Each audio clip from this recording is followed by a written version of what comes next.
بسم اللہ الرحمن الرحیم۔ آج کا دن میرے لیے بہت خاص تھا کیونکہ یہ میری شادی کا دن تھا۔ سرخ لہنگا پہنے پوری سجدہ سے میں تیار تھی، بہت خوبصورت لگ رہی تھی۔ سب نے دل کھول کے میری تعریف کی۔ میں اپنے کمرے میں بیٹھی اپنے دلہا کا انتظار کر رہی تھی۔ میرے دل میں بھی ہزاروں ارمان تھے، ہر لڑکی کی طرح میں بھی ایک خوبصورت زندگی کا خواب دیکھ رہی تھی، مگر میرا یہ خواب اس طرح چور چور ہوگا جب میری شادی میرے بہنوئی سے کر دی گئی۔ ایسا نہیں تھا کہ وہ مجھ سے عمر میں بڑے یا کوئی عجیب شخص تھے، بلکہ وہ پڑھے لکھے اور خوبصورت نوجوان تھے۔ میں نے انہیں ہمیشہ بہنوئی کے روپ میں ہی قبول کیا تھا۔ میری باجی فرحانہ کے انتقال کے بعد جب اس کی ساس میری ماں کے پاس ان کا رشتہ لے کے آئی تو انہوں نے مجھ سے پوچھے بغیر ہی ہاں کر دی۔ اس بات کا مجھے پتہ چلا تو میں ان سے بہت ناراض ہوئی اور بہت دن تک گھر والوں سے بول چال بند کر دی۔ ایک روز میری امی نے مجھے اپنے پاس بلایا اور بولا، بیٹا، ہم سب تم سے بہت پیار کرتے ہیں اور ہم تمہارے بارے میں کوئی غلط فیصلہ نہیں کرنا چاہتے۔ سہیل ایک اچھا اور خوبصورت پڑھا لکھا لڑکا ہے۔ سب سے بڑی بات یہ کہ لالچی نہیں ہے اور اچھا کماتا ہے۔ اس وجہ سے اس شادی کرنے سے انکار کر دو گی کہ وہ تمہاری بہن کے ساتھ 2 سال شادی شدہ زندگی گزار چکا ہے۔ کبھی کبھی وقت بدلنے کے ساتھ ساتھ رشتے بھی بدل جاتے ہیں میری پیاری بیٹی۔ پھر بھی اگر تم انکار کرنا چاہو تو میں آج ہی سہیل کی ماں کو فون کر کے انکار کر دوں گی۔ تم رات تک مجھے اپنے فیصلے سے آگاہ کر دو۔ امی یہ کہہ کے چلے گی اور میں سوچ میں ڈوب گئی۔ مجھے سمجھ نہیں آ رہا تھا کہ مجھے کیا کرنا چاہیے۔ میں اپنے کمرے میں آئی تو میرا فون بج رہا تھا۔ میں نے موبائل اٹھایا تو ماریا کی آواز سنائی دی۔ میں نے دل ہی دل میں شکر ادا کیا کہ چلو میں اپنی پریشانی کا ذکر اپنی دوست کے ساتھ کر کے اچھا مشورہ مانگ لوں گی۔ لیکن میری کال اٹینڈ کرنے کے بعد میرے تو ہوش اڑ گئے جب ماریا نے مجھے رو رو کے بتایا کہ اس کے شوہر نے اسے گھر سے نکال دیا اور ساتھ اس کا قیمتی زیور بھی چھین لیا۔ اب اس کے گھر والے اس کے لیے بہت پریشان تھے اور قانونی طور پر مسئلے کو حل کرنے کا سوچ رہے تھے۔ یہ تمام باتیں سن کر میں بہت پریشان ہو گئی۔ جس نے ابھی 6 ماہ پہلے شادی کی تھی اور اب وہ اتنے کم وقت میں ایسا بھیانک نتیجہ دیکھا۔ اس کی پوری داستان سن کے مجھے اچھی طرح اندازہ ہو گیا کہ دنیا بہت مطلب پرست اور فریبی ہے، اور سوچنے لگی کہ بڑوں کے فیصلوں پر ہی سر چکانا عقل مندی ہے، کیونکہ وہ اپنے تجربات کی روشنی میں بہترین فیصلے کرتے ہیں۔ مجھے اپنی ماں کا فیصلہ اچھا محسوس ہونے لگا اور میں اسی وقت سہیل سے شادی کرنے کے لیے تیار ہو گئی۔ یہ الفاظ سن کر میری ماں حیران اور خوش ہو گئی۔ انہوں نے مجھے گلے لگا کر میری پیشانی چومی اور مجھے بہت ساری دعاؤں سے نوازا۔ میرا دل بھی خوش ہو گیا۔ فرحانہ باجی کو ہمیشہ میں نے شادی کے بعد خوش اور سجے سنورے دیکھا تھا، جس کی وجہ سے میرے دل میں کوئی خوف نہیں تھا۔ اپنی شادی کے بعد پہلی بار میں نے ان کے کمرے میں دلہن کے روپ میں قدم رکھا تھا تو دیوار پر لگی اپنی بہن کی تصویر پر نظر پڑی۔ میں اس کے قریب آئی اور بولی، میری پیاری بہن، جلدی اس دنیا سے منہ موڑ گئی ہو۔ مجھے تو آج محسوس ہوا جیسے تم اپنی ساری خوشیاں میری جولی میں ڈالنے کے لیے دنیا میں آئی۔ پیار بری نظر سے اس کی تصویر پر ڈالنے کے بعد میں اپنے بیڈ پہ آ بیٹھی۔ اب مجھے سہیل کا انتظار تھا۔ آنے والے حسین لمحات کا سوچ کر ہی میں شرم سے سمٹ رہی تھی۔ اسی وقت دروازے کے کھلنے کی آواز سنائی دی تو میں نے نظریں جھکا کر گھونگھٹ گرایا۔ وہ چلتے ہوئے بیڈ کے قریب آئے۔ جس طرح اندر داخل ہوئے اسی طرح خاموشی سے واپس چلے گئے۔ دروازہ بند ہونے کی آواز سن کے میں حیران ہو کر اپنا چہرہ باہر نکالا تو یہ دیکھ کے حیران ہو گئی کہ سامنے لگی میری باجی کی تصویر اپنی جگہ سے غائب تھی۔ میں کچھ دیر وہیں بیٹھی رہی اور مجھے کچھ سمجھ بھی نہیں آ رہا تھا کہ مجھے کیا کرنا چاہیے۔ میں سمجھ گئی کہ سہیل 1 سال بعد بھی بیوی کی موت کا دکھ نہیں بھلا سکا۔ انہیں اس وقت میری دل جوئی کی ضرورت تھی۔ میں یہ سوچ کر اپنی جگہ سے اٹھی اور ان کا تعاقب میں چلی گئی۔ میں انہیں تسلی کے 2 بول کہہ کے ان کو بہلانا چاہتی تھی تاکہ باہر نکل کر برابر والے کمرے میں جانے لگی تو وہ اندر سے لاک تھا۔ میں حیران کھڑی رہ گئی۔ مجھے اپنی بھاری لباس سے الجھن ہونے لگی تھی۔ صبح سے رات تک بے آرام رہنے کی وجہ سے مجھے نیند بھی آنے لگی تھی، سو میں اپنا بھاری لباس سنبھالتے ہوئے کمرے میں واپس آئی اور کپڑے تبدیل کر کے سو گئی۔ صبح میری آنکھ کھلی تو سہیل بیڈ کے کنارے پہ بیٹھے ہوئے تھے۔ اور میری ساس ان سے ناشتے کا پوچھ رہی تھی۔ نئی زندگی کی نئی صبح مبارک ہو، سہیل نے اتنے پیار سے کہا کہ پچھلی رات کی بدمزگی کو بلا کر میں مسکرا دی۔ اسی وقت میری نظر سامنے دیوار پر لگی باجی کی تصویر پر پڑی تو مجھے ایسے محسوس ہوا جیسے وہ ہمیں دیکھ کے مسکرا رہی ہو۔ میرے لبوں پر بھی مسکراہٹ پھیل گئی۔ ناشتہ آ چکا تھا سو میں فریش ہونے چلی گئی۔ میں نے اور سہیل نے اپنے کمرے میں بڑے خوشگوار موڈ میں ناشتہ کیا۔ ناشتے بعد سہیل کے کچھ دوست ملنے آئے تو وہ ان کے ساتھ چلے گئے۔ جبکہ میں تیار ہونے لگی، پورا دن مہمانوں سے ملنے میں گزر گیا۔ آج میں بہت پرسکون تھی اور مجھے سہیل کا رویہ دیکھ کر امید تھی کہ جلد ہم قریب آ جائیں گے اور ایک دوسرے کو سمجھنے لگیں گے، مگر رات ہوئی اور انتظار کرنے لگی تو مجھے سخت مایوسی ہوئی۔ رات کی طرح آج رات بھی سہیل کمرے میں آئے اور باجی کی تصویر لے کر دوسرے کمرے میں چلے گئے۔ میں پریشان سی بیٹھی انہیں تکتی رہ گئی۔ مجھے ان پر رحم آنے لگا، ساتھ ہی باجی کی قسمت پر بھی رش۔ میں کمرے سے نکلی اور سہیل کے پیچھے دوسرے کمرے میں جانے لگی تو وہ کمرہ لاک کر چکے تھے۔ میں وہاں کھڑی رہ گئی۔ اندر سے سہیل کے کچھ بولنے کی آوازیں سنائی دے رہی تھی، جیسے وہ کسی سے باتیں کر رہے ہوں۔ میں نے دروازے پر کان لگا کر سننا چاہا تو مجھے کوئی الفاظ سمجھ میں نہ آیا۔ تبھی میری ساس مجھے آتی دکھائی دی اور کہا، یہاں کیوں کھڑی ہو بیٹی؟ میں کیا کہتی، دلہن نہ اپنے شوہر کے پیچھے بھاگ رہی ہے اور وہ اس سے جان چھڑوا کر خود کو دوسرے کمرے میں قید کر چکا ہے۔ وہ خود ہی میرے چہرے سے سمجھ کر کہنے لگی، فکر نہیں کرو، صرف کچھ ہی دن کی بات ہے، پھر سب کچھ ٹھیک ہو جائے گا۔ میں بوجھل قدموں سے اپنے کمرے میں واپس آ گئی اور بیڈ پر لیٹ کر باجی اور سہیل کی زندگی کے بارے میں سوچنے لگی۔ ہم دونوں بہنیں تھیں اور فرحانہ باجی مجھ سے 2 سال بڑی تھی۔ ہمارے والدین نے بہت پیار اور محبت سے ہمیں پالا تھا۔ زبان سے کوئی فرمائش کرنے کی دیر ہوتی اور وہ پورا کر دیتے۔ باجی کی پڑھائی کا سلسلہ مکمل ہوا تو ان کے لیے مختلف رشتے آنے لگ گئے، مگر ہمارے والدین اس معاملے میں کسی قسم کی زور زبردستی سے قائل نہیں تھے۔ انہوں نے فیصلے کا اختیار باجی کو سونپ دیا۔ جب میری امی کی دوست کے بیٹے سہیل کا رشتہ آیا تو بہت خوش ہوئیں اور ان کی خوشی دیکھ کر باجی نے ہاں کر دی، کیونکہ سہیل کو بہت پسند آئے تھے۔ سہیل نے باجی کو ایک تقریب میں دیکھ کر پسند کیا تھا۔ میں نے ان کی شادی کو بہت انجوائے کیا تھا۔ اکیلی ہونے کی وجہ سے مجھے خاص اہمیت حاصل تھی۔ میں نے اکثر اپنی باجی کو عجیب سی کشمکش میں بھی مبتلا دیکھا تھا، خاص طور پر جب میں ان کے ایک دفعہ گھر رہنے کے لیے گئی تو وہ رات کے گھنٹے گھنٹے باہر آ کر واک کرتی۔ میں نے جب بھی ان سے پوچھا تو وہ ہنس کے ٹال دیتی اور کہتی، اندر کمرے میں دل گھبرا گیا تھا اس لیے باہر آ گئی تھی۔ ایک بار میں نے اپنی امی سے کہا تو وہ کہنے لگی، اس کے لیے وہ نیا گھر ہے نا، اس لیے میں بھی اس بات کو دل سے نکال دیا۔ مگر ایک بار رات کے وقت سہیل باجی کو رات کو رکنے کے لیے ہمارے گھر چھوڑنے آئے تو مجھے ان کا انداز کچھ مشکوک لگا، جیسے وہ نشے میں ہوں یا ان کے زیر اثر، اور اس دن وہ شاید جلدی میں تھے۔ تبھی باجی کو ڈراپ کرتے گاڑی اڑا لے گئے۔ میں نے باجی سے پوچھا، مگر جب میں ان کے کمرے میں آئی تو وہ جائے نماز پر نماز پڑھی تھی، سو میں نے انہیں ڈسٹرب کرنا مناسب نہیں سمجھا۔ اگلی صبح یہ بات میں نے باجی سے پوچھی تو کہنے لگی، ایسی کوئی بات نہیں ہے، بس ہماری چھوٹی موٹی سی لڑائی ہو گئی تھی، اس لیے وہ اندر نہیں آئے۔ پھر 2 دن بعد ہی سہیل بے تابی سے باجی کو لینے آئے اور ان سے معافی بھی مانگی۔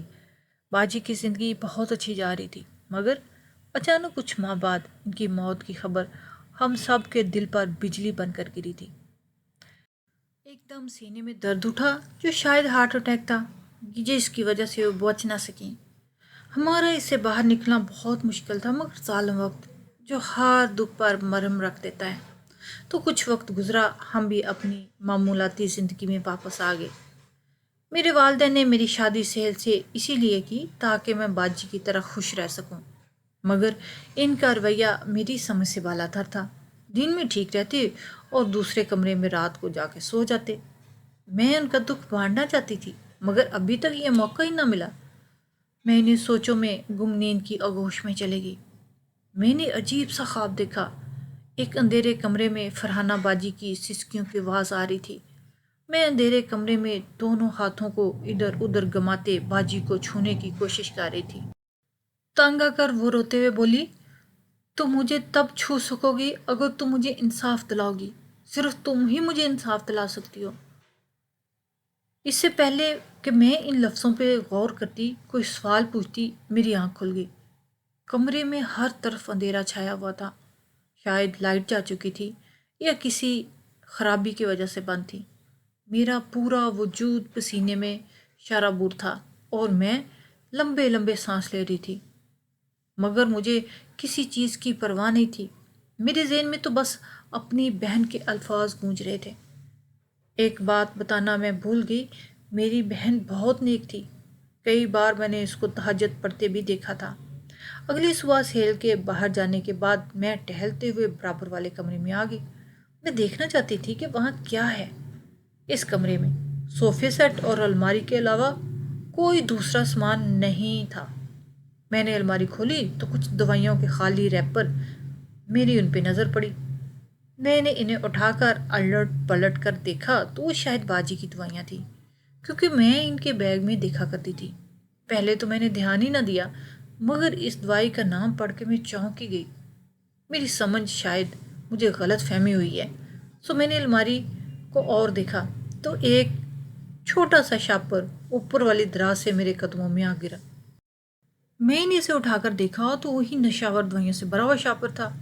مجھے شدید حیرت ہوئی اور میں نے وہاں سے اٹھایا اور چپکے سے اپنے کمرے میں لے آئی۔ شام ہوئی تو سہیل بے چینی سے ادھر ٹہل رہے تھے، جیسے ان کی کوئی چیز گم ہو گئی ہو۔ میں نے ان کی بے چینی محسوس کر لی تھی، لیکن میں صاف نظر انداز کر گئی، کیونکہ اگر وہ نشہ آور دوائیوں کا استعمال کرتے بھی ہیں تو ایک اچھی بیوی ہونے کے ناطے میں نے ان کی یہ عادت ختم کرنی تھی۔ شاید اسی لیے باجی بھی ان کی دوائیاں اپنے بیگ میں رکھا کرتی تھی، تاکہ ان کی عادت سے چھٹکارا پا سکیں۔ میں جانتی تھی کہ ان کی پسندیدہ ڈش کڑھائی گوشت ہے، تو میں کچن میں بنانے کے لیے چلی گئی۔ میں نے سنا ہے کہ مرد کا دل کا راستہ معدے سے ہو کر گزرتا ہے، سو میں آج اس بات پر عمل کر کے سہیل کا دل جیتنا چاہتی تھی۔ باجی بھی سہیل کا موڈ بہتر کرنے کے لیے ان کی پسندیدہ ڈش بنایا کرتی تھی۔ میں نے بھی کھانا بنا کے ملازمہ سے کہا کہ ٹیبل سیٹ کر دو، اور پھر ہم نے کھانا کھایا۔ سہیل کھانا کھا کر اپنے کمرے میں چلے گئے۔ میں نے رات کو پھر سے سونے کے لیے ابھی آنکھ بند کی تو باجی کی روتی ہوئی صورت سامنے آ گئی۔ وہ مجھ سے انصاف مانگ رہی تھی۔ آخر کیسا انصاف؟ باجی کو یوں دیکھ کر خواب میں بے چین ہو گئی۔ میرے دل میں عجیب عجیب سے خیال آنے لگے کہ کہیں میری باجی کی موت حادثاتی تھی یا پھر کچھ اور ہوا تھا۔ اس نے بتایا کہ جب باجی کو ہارٹ اٹیک ہوا تھا تو انہیں ہاسپٹل لے کے جایا گیا تھا۔ اس وقت تو نہ کچھ پوچھنے کا حق تھا اور نہ ہی کسی قسم کا شک تھا۔ رات کو حسب معمول سہیل کمرے میں آئے اور باجی کی تصویر ہاتھ میں لے کر اپنے کمرے میں چلے گئے۔ جب تک ان کو یقین ہو گیا کہ میں سو چکی ہوں، اس کے بعد انہوں نے باہر کی طرف قدم رکھا۔ میں نے آنکھیں کھول کر دیکھا اور جیسے وہ دوسرے کمرے میں گئے، میں بھی اٹھ کر پیچھے گئی اور میں نے کمرے میں چپکے سے جھانکا تو سہیل باجی کی تصویر پر جھکا باتیں کر رہا تھا۔ ان کی آنکھوں سے آنسو جاری تھے۔ ان کی آواز مجھے صاف سنائی دے رہی تھی، میری پیاری شہزادی، تم دوسری دنیا میں کتنا اکیلا پن محسوس کرتی ہو۔ میں تمہیں اداس نہیں دیکھ سکتا اور بہت جلد تمہاری تنہائی دور کرتا ہوں۔ تمہاری قبر کے برابر والی قبر میں نے پسند کر لی ہے، بس تم تھوڑا سا انتظار کرو۔ یہ سے کہہ کے سہیل نے ایک اور تصویر اپنی جگہ سے اٹھا کر باجی کی تصویر کے ساتھ ملا کر بولا، اور کہہ رہے تھے کہ ان کی بات سن کر میرے قدموں تلے زمین نکل گئی۔ میں الٹے قدم اپنے کمرے میں واپس بھاگی اور بیڈ پر بیٹھ کر لمبے لمبے سانس لینے لگی۔ مطلب سہیل خودکشی کا سوچ رہے تھے، باجی کے پاس جانے کی بات کر رہے تھے۔ باجی کے ساتھ شاید وہ دوسری تصویر انہی کی تھی۔ مجھے سہیل کو اس انتہا تک پہنچنے سے روکنا تھا۔ جیسے سونے کے لیے لیٹی تو باجی کی آواز کراتی ہوئی پھر مجھے بلا رہی تھی۔ میں نے خواب میں ان سے انصاف دلانے کا وعدہ کیا تو مسکرا دی۔ اٹھ کر میں مزید الجھ گئی۔ یا اللہ، یہ کیا معاملہ ہے؟ میری مدد فرما۔ اگلی صبح میری ساس پریشان سی ہو کر میرے پاس آئی اور کہنے لگی، بیٹا تمہارا فون میں کریڈٹ ہے، تو پلیز مجھے یہ ڈاکٹر صاحب کا نمبر ملا کر دو، میرے سر میں بہت درد ہے، کچھ مشورہ کر لوں۔ میں نے تابعہ جیسے سر ہلایا اور ان کے ہاتھ سے ان کا فون لے کر ان کو بتایا ہوا نمبر ملا دیا۔ دوسری بیل پہ ہی کال ریسیو کر لی گئی۔ میں نے اپنا فون انہیں پکڑا دیا، مگر اس سے پہلے کہ میرا ہاتھ ریکارڈنگ کے بٹن پہ ٹچ ہو گیا، جو کہ غیر ارادی طور پر سراسر ایک اتفاق تھا، میری ساس موبائل لے کے دوسری جانب جا کر بات کرنے لگی۔ رات کو سہیل کافی دیر سے گھر آئے۔ آج وہ بہت خوش نظر آ رہے تھے۔ میں نے سوچ لیا کہ اب سہیل کو پیار سے اپنی طرف متوجہ کرنا ہے، تاکہ وہ باجی کے خیالوں سے نکل کر میرے ساتھ ایک اچھی اور پیاری سی زندگی گزارے۔ وہ میری طرف دیکھ کر مسکرائے تو میں نے کھانے کا پوچھا۔ انہوں نے فوراً منع کر دیا۔ ان کے ہاتھ میں ایک پیزا باکس تھا۔ انہوں نے وہ میری جانب بڑھایا اور بولے، یہ میں خاص تمہارے لیے بنوا کر لایا ہوں۔ میں نے پیزا ان کے ہاتھ سے لیا۔ مجھے شدید بھوک محسوس ہو رہی تھی، اور ویسے بھی میں پیزے کی دیوانی تھی۔ سہیل باجی کی تصویر اٹھا کر دوسرے کمرے میں چلے گئے، جبکہ میں وہیں بیٹھی موبائل ہاتھ میں لے کر بیٹھ گئی۔ میں موبائل میں اپنے پسند کے ڈرامے کی ریکارڈنگ دیکھنا چاہتی تھی کہ میری نظر صبح والی ریکارڈنگ کال پر پڑ گئی۔ میں سننا تو نہیں چاہ رہی تھی، مگر کیونکہ ساس کافی دیر تک باتیں کرتی رہی تو میں نے سوچ لیا کہ سن لوں کہ ڈاکٹر سے ایسی بھی کیا خاص اور لمبی بات ہوئی تھی۔ میں نے کال پلے کی تو سن کر حیران رہ گئی، بلکہ حیران تو شاید بہت چھوٹا لفظ تھا۔ میرے تو ہوش اڑ گئے۔ ساس کہہ رہی تھی، ڈاکٹر صاحب آپ کی دوائیاں تو سہیل پر الٹا اثر کر رہی۔ میری بڑی بہو کی جان لینے کے بعد اب وہ چھوٹی کو بھی مارنے کی پلاننگ کر رہا ہے۔ لاکھوں روپے خرچ کرنے کے باوجود آپ کے علاج کا الٹا اثر ہوا ہے۔ مہربانی کر کے میرا سارا پیسہ واپس کر دیں، ورنہ اچھا نہیں ہوگا۔ یہ میری ساس کی آواز تھی، جو کسی ڈاکٹر سے بات کرتے ہوئے اس کو دھمکی لگا رہی تھی۔ رضیہ صاحبہ، میں اس بات سے اچھی طرح واقف ہوں کہ آپ کا بیٹا ایک نفسیاتی مریض ہے اور قاتل بھی ہے، اور اپنی بیوی کا قتل کر چکا ہے۔ اچھا ہوگا کہ آپ مجھ سے تمیز سے بات کریں، ہو سکتا ہے ورنہ آپ کا راز فاش ہو سکتا ہے۔ ذرا حوصلہ رکھیں اور صبر سے کام لیجیے۔ اتنی بھی کیا جلدی ہے؟ وزٹ کر لیں، اور ہاں، میری دوائیاں لے کر آئیے گا، میں تبدیل کر دوں گا، سب سیٹ ہو جائے گا۔ آگے بھی کال چل رہی تھی، وہ دونوں باتیں کر رہے تھے، مگر اتنا سننے کے بعد میں تو جیسے سننے اور سمجھنے کی صلاحیت دونوں سے محروم ہو چکی تھی۔ میری بہن خواب میں آ کر مجھ سے کس انصاف کا تقاضا کرتی رہی۔ میں نے موبائل کو احتیاط سے تکیے کے نیچے رکھا اور دروازہ بند کرنے کے لیے اٹھی تو سامنے سہیل بے چینی سے ٹہل رہے تھے۔ تم سوئی نہیں؟ اس کے بعد وہ نظریں جما کر مجھ سے سوال کر رہے تھے۔ تم نے کھانا کھا لیا؟ میں نے سر ہلایا اور بولا، کھا لیا، بہت مزے کا پیزا تھا۔ اور وہ چلے گئے۔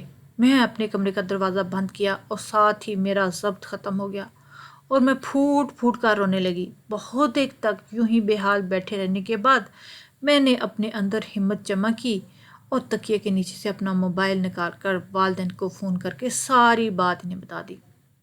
ان کے لیے بھی ان ساری باتوں پہ یقین کرنا بہت مشکل تھا۔ میرے بابا نے مجھے حوصلہ دیا اور پولیس کو کال کرنے کو کہا، کیونکہ اس وقت میری اپنی جان بھی خطرے میں تھی۔ میں نے فون بند کر کے اپنے آنسو صاف کیا اور پولیس کو کال کر دی، اور پوری بات بتانے کے بعد ایڈریس سمجھا دیا۔